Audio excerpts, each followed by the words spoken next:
Hello, and welcome back to another update where I cover the latest developments throughout the front line in the Russo-Ukrainian war. It is your host, Union, and in this one we have several Russian advances in the Kursk region. They are taking full advantage of the Ukrainian failed offensive to launch their own push from every single direction, from the northwestern, northeastern, and southern directions of the Ukrainian Kursk incursion. At the same time, the Russians continued offensive operations in the Siversk direction within the city of Toretsk, east of Pokrovsk, and to the northern flank of Kurhove and west of Kurhove itself. The Ukrainians, in turn, made some advances south of Kupiansk within the pockets that has been created around the town on the eastern bank of the Usk River line, trying to break the encirclement and push the Russian forces away from the Pishane River, which goes through the south of Kostynikivka. The Ukrainians have managed to push the Russians back to fortified positions east of the settlement and the Russian forces down to the outskirts of the settlement of Kostynikivka near the Pishane River up against the river line. The Russian forces here have been pushed on their back feet, potentially because the Ukrainians redirected forces to launch local counterattacks as the Russians spread their forces thinly across this section of the front line, but have managed to launch offensive operations both to the south of the Kupiansk direction and across the Usk River line in the direction of Dorishna. This has left their forces within the pocket, holding the pocket, vulnerable to a Ukrainian concentration of troops, which has successfully recaptured the forest patch and following that are now pushing the Russian forces further back. This was confirmed with this geolocated footage here. In the Kursk region, the Russians have fully regained the initiative. They have managed to fully capture the town of Makhnovka, south of Sudzha.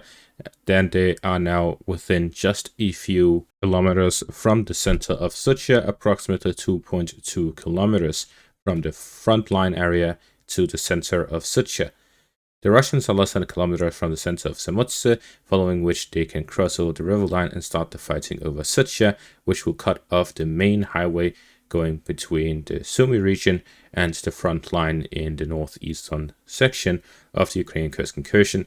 At the same time, it also allowed Russians to push towards the intersection here southwest of Sudzha, which connects all of the roads that the Ukrainians have to resupply through in the Kursk region. That means if the Russians capture this intersection here, then the Ukrainian grouping north of this will all be encircled, and the Ukrainian Kursk incursion would meet its end. Therefore, what we're currently seeing is that the Russians are launching a general offensive in the northern direction to push the Ukrainian forces back towards Sudzha, while at the same time they are attacking Sudzha from the southern direction within just 2 kilometers of the city center and 3 kilometers of cutting off the final road in and out of the Ukrainian Kursk incursion. The Russian forces have managed to recapture Berdin and Novosonvitsky, where they've managed to push the Ukrainians out of the settlements and are fighting over the forest lines and forest patches south of them. This means that the Ukrainian offensive that was launched just a few days ago has already failed to achieve their first objectives and have been pushed back from it, while the convoys that they launched, several convoys which had geolocated footage and a lot of footage really of several convoys being launched to drop off infantry and launch attacks on the Russian forces, they have all been destroyed, the ones that were attacking, similar to the Ukrainian summer offensive of 2023. The Russians have also managed to recapture some territories southwest of Ruskoe Porishnoe as they push into the settlement of Kositsa. They are also fighting within Cherkeskoe Porishnoe, and to the northwest they have also managed to capture some forest lines and fields south of Naidenov as the Russians continue offensive operations down towards Sudzha from the northern direction. The Russians are also slowly closing the pocket northwest of Staraya Storishina, where they have managed to capture some forest patches. This is where a Ukrainian ambush on Russian vehicle took place, and now the Russians have gained this area under their control and are pushing further towards the outskirts of Pokrovsk, Orlovka from the western direction, gaining control over the forest patches, and then moving down south towards Staraya Sorashina, where they can continue all the way towards Malaya Luknia, which is the Ukrainian stronghold here in the northwestern front line. Therefore, we see that the Russians have made several advances across this northern section of the Kursk incursion and are pushing towards Sudzha. The Russian advances in the Kursk region this first week of January 2025 is approximately 18 square kilometers, while the Ukrainian advances are 22 square kilometers. That means that the territory, the open fields that the Ukrainians managed to capture, have almost been negated within just a few days. What we see is that the Ukrainians, believing that old tactics would still work, try to repeat what they had previously done, trying to push through minefields, Russian air superiority, and several defensive lines, where Russian troops this time have manned these positions properly and are not running away. And suddenly, when the Ukrainians are facing resistance, they fail to advance through and break through because they simply have inferior manpower, inferior firepower, no air superiority, and the conditions for successful offensive operations simply do not exist. Launching assaults head-on will not work. It is likely that the Russians are aiming to soon regain full control over the Kursk region.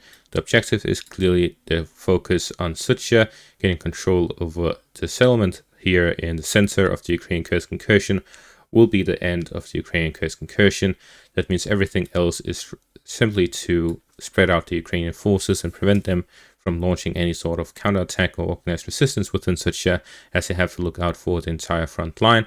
This will force the Ukrainians to either withdraw, to which the Russians will follow right behind them and advance all the way up to Sudzha, or to send additional reinforcements in to deal with the Russian offensive on Sudzha, because the situation right now is extremely critical for the Ukrainian forces within the Kursk region and Russian territory. Moving on to the eastern section of the front line, the Russians have advanced south of Verkhnokamiansk. The Russians attempted a direct assault towards Verkhnokamiansk, but they managed to pass through the entire settlement. Verkhnokamiansk, as well as Ryurivka and Serebrienka in the northern direction, are all practically empty. The Russians can simply walk through and capture the settlements without resistance. However, they'll be under heavy fire from Ukrainian artillery and FPV drones. This has made it extremely difficult for the Russians to push through, as they would take losses while doing so, and following their capture of these settlements, the Ukrainians would launch measured counterattacks to regain control of these areas, following the heavy bombardment on Russian positions, which would leave them vulnerable and weakened. Therefore, the Russians are now doing a slow push, following the assaults on the fortified positions northwest of Ryurivka, where heavy fighting is taking place these days, and the positional fighting on the northern and southern flanks of Verkhnokamiansk. They are attempting a new approach where they attack the flanks of the settlement before they storm the settlement itself, and then they push onwards towards the defensive lines of the Ukrainians near Siversk. In the direction of Toretsk, the Russians have managed to advance both on the western outskirts and northern outskirts of the city. The Russians are now attacking the Krymsk industrial area in the northern parts of Toretsk, and in the western parts have managed to capture one of the final hills, one of the final terracons within the city of Toretsk, and are reaching the western outskirts of the city and are now within close proximity to the remaining fortified positions on the very outskirts of the city. And with this, the Russians are now fighting the final battle of the city of Toretsk over the industrial area of Krymsk in the north and the fortified positions west of the city. And with this, we see that the Battle of Sudzha, which has raged on for many months now, for over half a year, is now nearing its end, following the capture of New York, Yurivka, Nelipivka, Selishne, Shumi, Pivdene, and all of the fortified areas along the 2014 line of defense. The Russians are now moving on to the next city beyond that of Toretsk, near the front line. In the western direction, east of Pokrovsk, the Russians have advanced further along the direction of Vostyshenka and Yelisavetivka as they continue their advances along the fortified positions of the Ukrainians. The trenches here located east of the intersection, which the Russians are now approximately only 2.5 kilometers from the intersection between Pokrovsk and Konstantinivka. The Russians continue their advances along the dragon teeth and anti-tank ditches of the Ukrainian forces in the area to slowly gain control of them, push through, and make use of this main road here south from Prores all the way up north to the intersection, gaining control of which would significantly improve the positions and the situation for the Russian forces.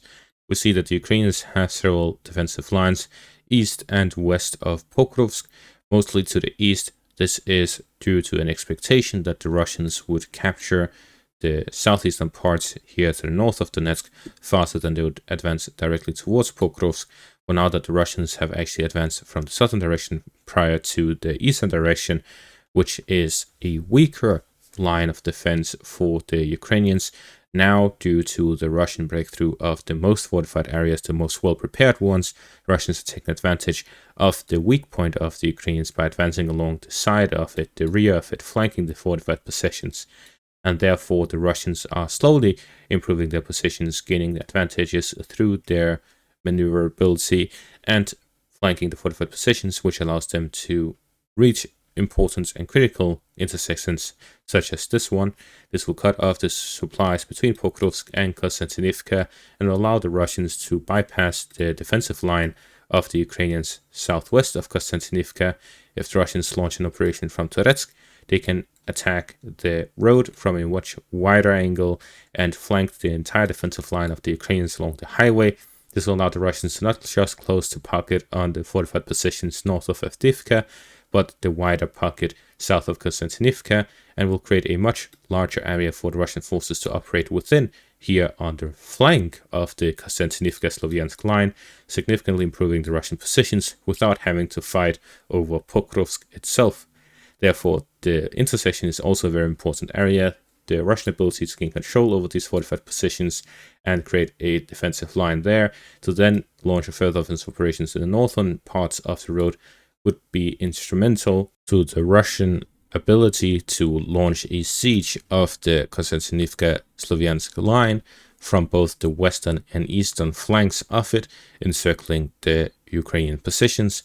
It could also launch an operation for the Russians to flank Pokrovsk on the western direction and connect it with the eastern direction for a wider encirclement of the city through less fortified areas around the city further away rather than the direct fortified positions near the city, or potentially to force the Ukrainians to withdraw from the city due to heavy pressure on the flanks, which can endanger a large amount of Ukrainian soldiers here in the eastern section of the front line.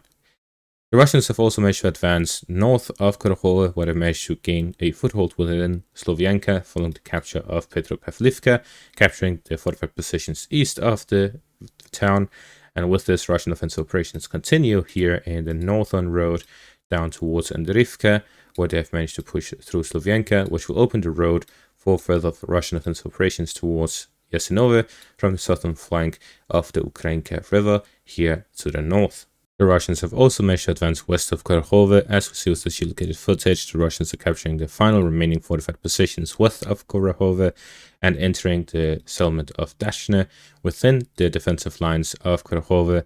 And with this, the battle over Dashne begins here west of the city.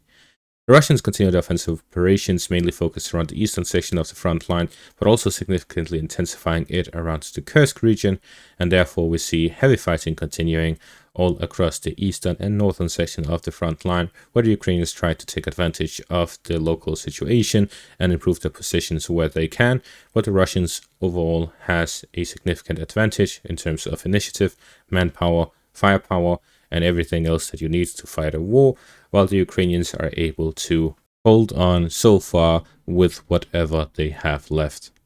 And that is going to be all for this update. Thank you all for watching. Make sure to leave a like, subscribe, check out my Patreon and YouTube membership for additional content. Thank you all for watching, and have a great day.